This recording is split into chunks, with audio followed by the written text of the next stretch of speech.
Now, we've been going through a fairly long sermon series through the Sermon on the Mount, which is the largest block of Jesus' teaching that we get in the Bible.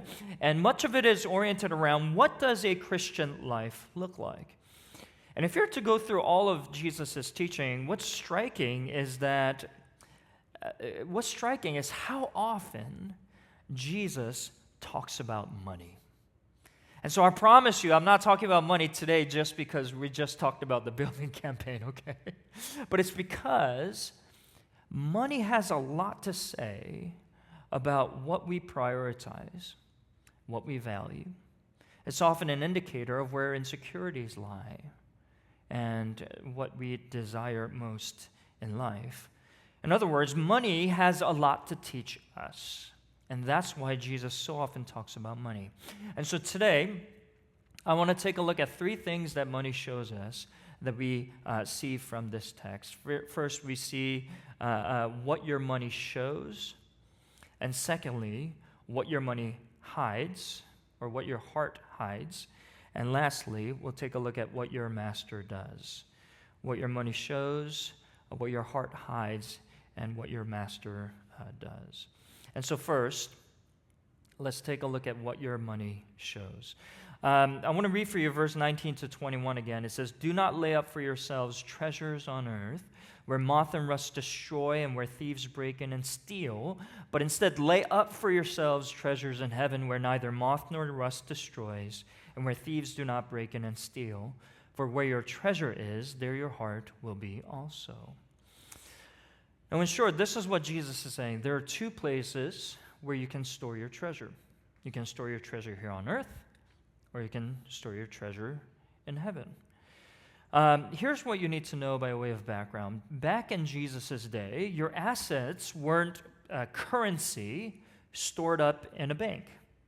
Your assets were so often your physical goods, like the clothes, your material goods that you could touch and you hold in your hands, and they were most often kept at your house, which meant it was constantly vulnerable to decay and theft. That means you're always guarding something that was already dying and decaying. So today, if you're smart with your money, your wealth appreciates over time, and we take that for granted. But in Jesus' day, your wealth was always depreciating. And it took a tremendous amount of effort for you to guard this wealth, which came with it a lot of anxiety.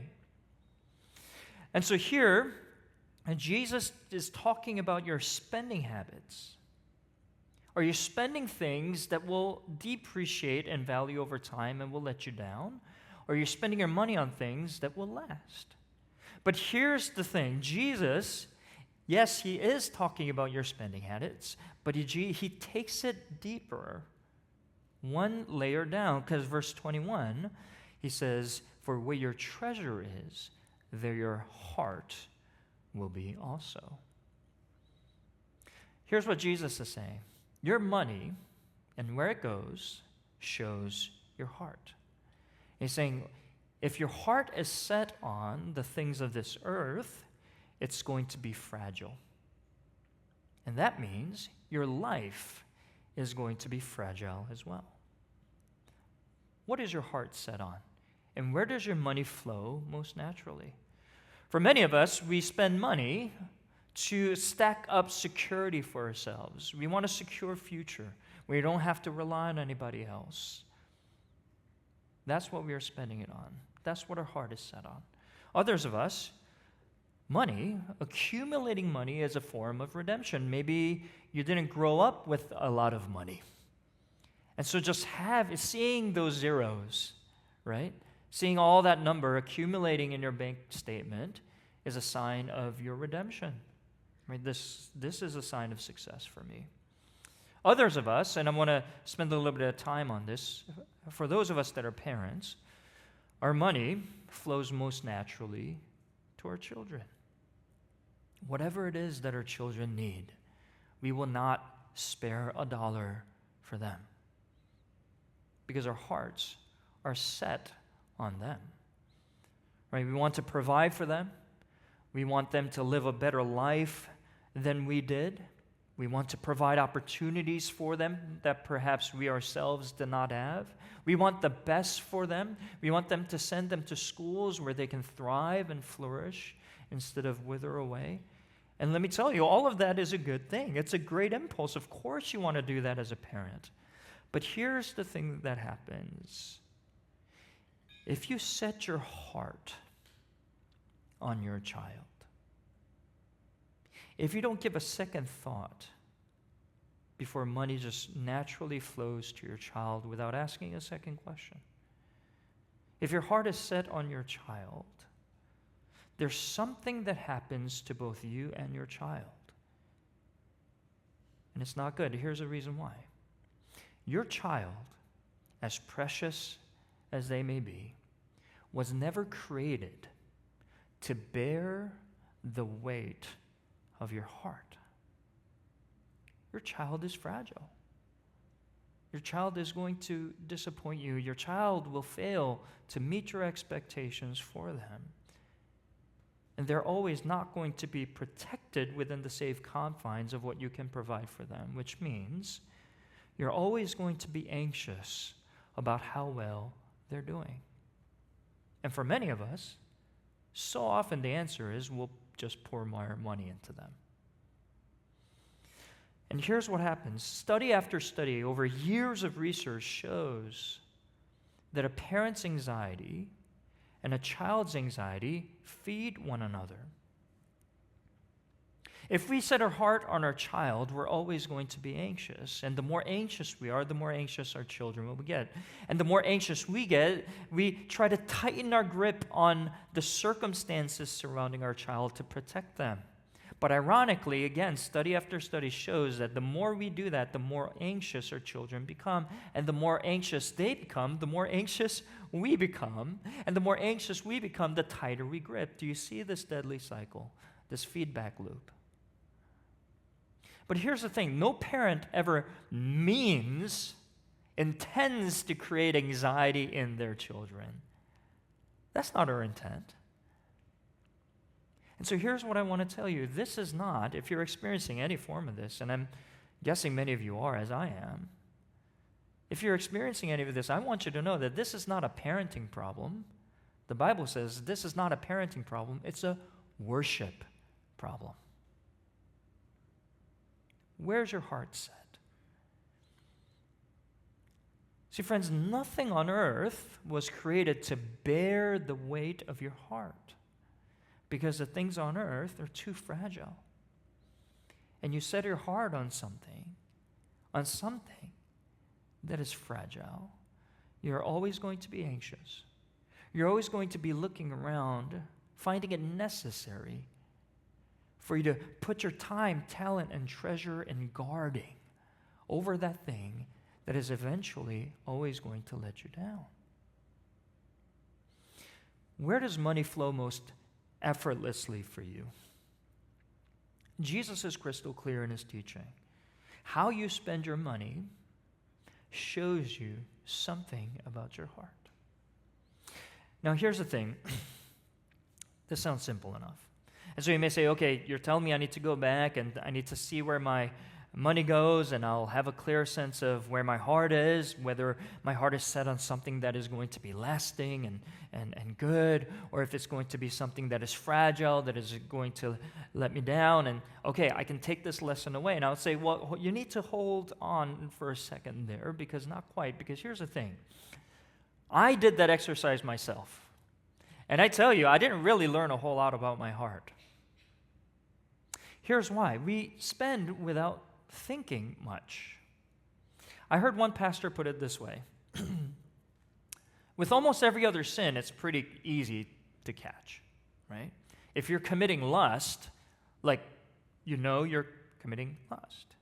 If you're lying, you know that you are lying at the moment that you are lying. If you're angry, right, with sinful anger, you know you are doing that. But nobody ever looks at their heart and says, I am greedy. I guarantee you go back and look at your bank statement, you're going to be justified in every single purchase that you make. Nobody thinks they're greedy. You're saying, I'm just, paying the bills. I have to pay for my kids' tuition. I have to do, these are my responsibilities. And you're going to be justified in every single item in your bank statement. See, how you spend your money shows something about your heart. But here's the thing, your heart is an expert in hiding itself. That's why we have to examine the second point, what your heart hides. Look at this next passage here. It says, the eye is the lamp of the body. So if your eye is healthy, your whole body will be full of light. But if your eye is bad, your whole body will be full of darkness. If then the light in you is darkness, how great is the darkness? Now, I want to explain it as simply as I can here. The eye is the only organ in your body that can sense light. So if your eye is healthy, it's obviously you can see where you're going. You can navigate your way through the world and the surroundings around you. And your whole body, right? If your eye is healthy, it's as if your whole body operates in the light. Conversely, if your eye is bad, if your eye is unhealthy, you cannot see where you're going. You cannot navigate your way through your surroundings. And it's as if your whole body is operating in darkness.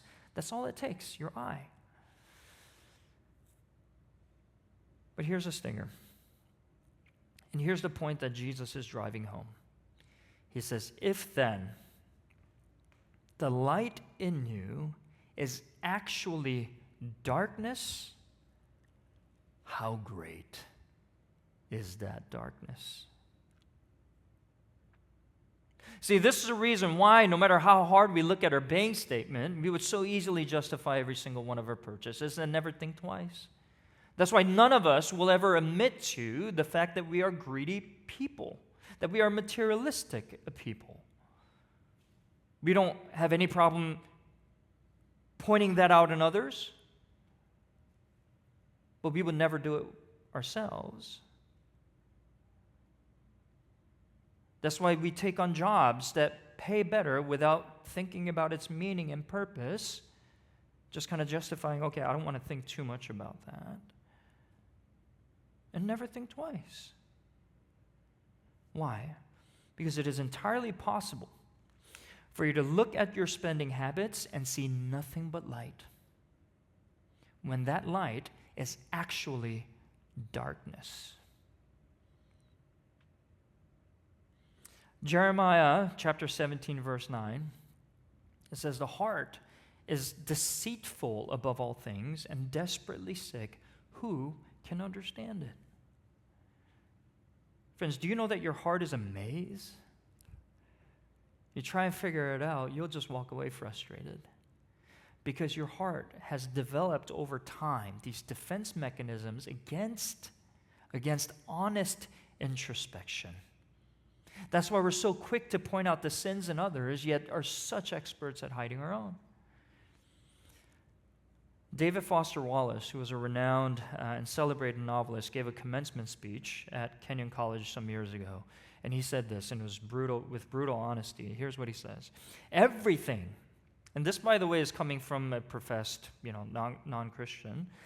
He says, everything in my own immediate experience supports my deep belief that I am at the absolute center of the universe, the realest, most vivid, and important person in existence. We rarely think about this sort of natural, basic self-centeredness because it's so socially repulsive. But it's pretty much the same for all of us. See, friends, this is exactly the Bible's diagnosis of the human hearts. Our hearts have this uncanny ability to disguise its selfishness by covering it up with a whitewash of selflessness. That's why our greed, our selfishness, goes undetected our entire life. And we get so offended if anybody points it out in us. I know this is an uncomfortable truth to sit with, so I'm going to give you two examples. I'm going to first throw myself under the bus, okay? When I look at my spending habits and where my money goes, I realize I never really spend a whole lot of money on myself. Like, I don't have a whole lot of hobbies or anything like that. But I realized whenever it comes to getting something for my wife, like, I try to splurge, try to get something nice as if money is no object. And even though she, like I'm sure many of you that are wives here may say, hey, I don't want the big things, I just want the small things to show your heart. And my wife is the same, and sometimes we would argue and that kind of a thing. Nevertheless, I always try to make some grand gesture. I want to give her the biggest and best. And for the longest time, I was like, good husband. Even when we didn't have a whole lot of money, I'd, stretch my budget or even go over budget to get something nice for her. And again, I always thought I was such a good husband, but you know what I realized? At some point, I had to ask, why am I like this? And really interrogate the state of my heart. And you know what I found? What was really going on within my heart, underneath the window dressing of love for my wife, was actually my ego. See, my heart wasn't really for my wife. What my heart was set on was my identity as a provider. And what I was really telling my heart as I was getting these extravagant gifts from my wife was I was trying to tell myself that I might not make a lot of money, but I am the kind of husband that gets my wife all of these things. Ego. See what the heart does? It's so deceitful. You can spend your entire life without really interrogating where it is set. I'm going to give you one more example because I want to highlight how deceitful your heart can be and how we can do this with religion. Here's what I mean. And this is why it's not just a matter of Jesus isn't just saying give more money to the church. He's really going after the heart. There's a well-known Christian author by the name of A.W. Tozer who sold millions of devotionals and revered by many, not just for his writing, but for his lifestyle. And I recently came across an article that was a review of a biography written about him that really shed light on the the complicated legacy that he left behind. Now, I'm not giving you this example to throw, the entirety of this man's religion out the window, but to merely illustrate how deceitful your heart can be. And here's what the biography says. He was committed to simplicity in life. And this article says his commitment to simplicity meant the family actually paid the price. He refused to spend money on a car, which was all well and good as he often took the train or was driven around by the faithful, but this left Ada, his wife, walking long distances in harsh Chicago winters.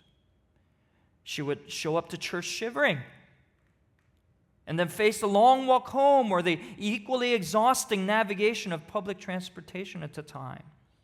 He refused to receive a full paycheck out of his disdain for filthy lucre in exchange for ministry. Again, a fine principle. Many of us would look at that and say, what a noble, honorable man. Didn't take a full paycheck. Fine principle, but one which meant Ada was left trying to raise their kids, and by the way, he had 7 children, raise those kids on a half paycheck, facing financial anxiety, poverty, and deprivation, while knowing the circumstance could have been alleviated by her husband. He was unyielding and seemed to lack awareness of the price his wife and children paid for his devotion to God. He had no inkling, and this is a line that struck me, he had no inkling that his zeal for God's house was undermining his own. Again, I'm not trying to undermine this man's religiosity wholesale. I am trying to point out that our hearts, while well-intentioned in general, can still be deceitful. You see now that you could be spending all your money on the things that you think are heavenly things, are good things, and still be in the wrong place. You could think, by looking at your spending habits, that you're a selfless person, that you are for the things of God, that you are generous, and that you might be, but your heart could still be far from God. And when your heart is far from God, when your treasure is stored on earth, your life is always going to be fragile, you see. You're always going to be wondering whether you have enough money, whether what you're spending on will spend it back on you, if you will. I want you to see how complicated your heart can get. And do you see now why Jesus talked about money all the time? It's not because money itself is the issue here, but you follow the trail of your money, and what you run into is this maze that is your heart. And so here's a question: where does that leave us? What are we to do with this maze? And I know many of you struggle with this because you try to interrogate your heart. Am I really for God? Am I straying far from Him? I hear these things and I go back and I feel like I forget. And where is my heart in all of this? And you spend all of your time agonizing over the state of your heart. How are we to get out of this mess? And that's where we need to look at the last point. What does your master serve? What does your master do? Now, I want to read for you verse 24. And Jesus concludes this portion of his teaching in this way. He says, "No one can serve two masters. For either he will hate the one and love the other, or he will be devoted to the one and despise the other. You cannot serve God and money." He puts it very plainly. There's two masters.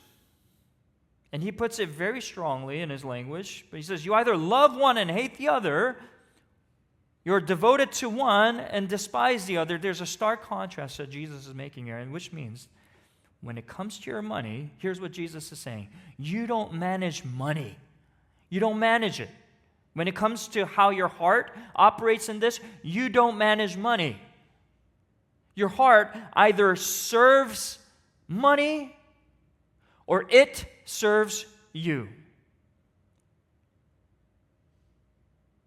One or the other. You don't get to have both, is what Jesus is saying. You either serve money or money serves you. And for so many of us, we are slaves to money because of the promises of what it can offer us. And it's tragic because these things, money was given to us to serve us, according to the Bible, so that we may in turn serve God. But in our idolatry and sin, we've severed that chain, see? And instead, we are yoked, we are chained, we are tethered to money, and we do its bidding, holding out hope moment after moment that it will finally give us the thing that we desired all along. Martin Lloyd-Jones, a famous pastor, once put it this way: these earthly things are the very things God in His kindness gave man in order that they might be of service to Him. Food and clothing, family and friends, all a manifestation of His goodness. But because of sin, we have become their slaves. And listen to this line where he says, he bows down and worships at the shrine of things that were meant to be at his service. Is money serving you? Or are you serving money? Or at least the things that money promises. Some of us are bowing at the shrine of our children. Some of us are bowing at the shrine of our own supposed security. Some of us are bowing at the shrine of the vacations that we can take. Some of us are bowing at the shrine that is our home. Others of us are bowing at the shrine of our cars. Do you see the stark imagery that Jesus is putting forth here? This is why how you spend money is so essential to your discipleship, how you follow Jesus. Later on in the book, in Matthew 19, there's a young man who approaches Jesus. He's been a rule follower all of his life, and he's done seemingly everything that was commanded of him. And he's like, what else, Jesus? Like, how, basically asking Jesus, like, how can I achieve perfection, right? I've done all of these things. And Jesus says in Matthew 19:21, if you would be perfect, go, Sell what you possess and give to the poor, and you will have treasure in heaven, and come follow me. And the young man went away, sad, because he was a man of great wealth. Here's what Jesus is saying. If you want to follow Jesus, then you begin with the assumption that none of your money is yours. You follow Jesus empty-handed. You don't get to take your money with you. Why? The moment you think that your money is yours, that's when money's owned you. I know it's an uncomfortable thing for me to say, but let me tell you, for so many of us, this is the last frontier of your discipleship. Many of you have been following Jesus all your life. You claim your allegiance to him. One place you will not let go is your bank account. But Jesus says, this is the first step. You want to follow me? Let go of your bank account first. And this is true whether you have millions in your name or if all you see is negative on your ledger. You know this to be true, don't you? But here's what I want to tell you. Jesus, and he says, sell your money and give to the poor, right? I want you to know this. Jesus did not come to earth on a fundraising mission for the church or the poor. I want you to know, and it should be evident by now, that Jesus came on a rescue mission.